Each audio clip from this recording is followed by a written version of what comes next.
one thing that I'm working on currently in my career as an educator is how, like, I've spent like 10 years trying to figure out how do I communicate the value of kids from the teacher to the kids, right? That was a job of curriculum and pedagogy and all that. And now I'm trying to do a better job of helping kids assign value to each other, like how to get kids in conversation with each other more.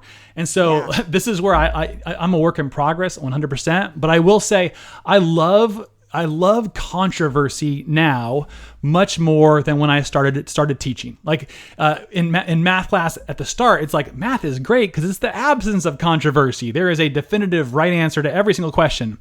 Ask questions without definitive right answers, prioritize the journey over the destination, and all of a sudden controversy starts to arise.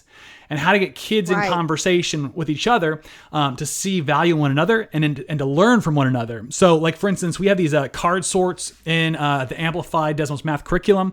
Kids are moving cards around underneath like headers, linear, quadratic, ratio, whatever. And what I love about this system is that we can tell you on the back end of things which card was the most commonly incorrectly grouped card. Like our robots are like looking at everyone's sortings and saying, this card is the one. This card is the one that people are struggling with. I'll put that up on the board and tell kids, hey, this one is the hardest for us right now. Not telling any group who got it right or wrong. Just like y'all know it's hard. Talk to your neighbors about where you have it and why. And you know how you know you did it right is like the buzz. Like it's an audio assessment of pedagogy where it's like there's questions you ask and there's nothing, and you're like, oh, that one was not accessible.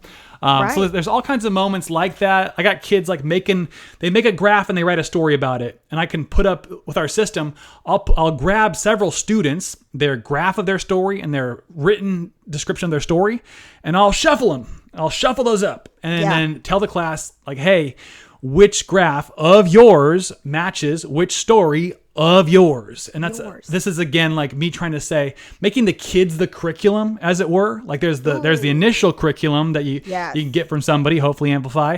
Then there's the next layer, which is the kids, and their thinking becomes that deeper, richer curriculum. That's what I'm working on right now.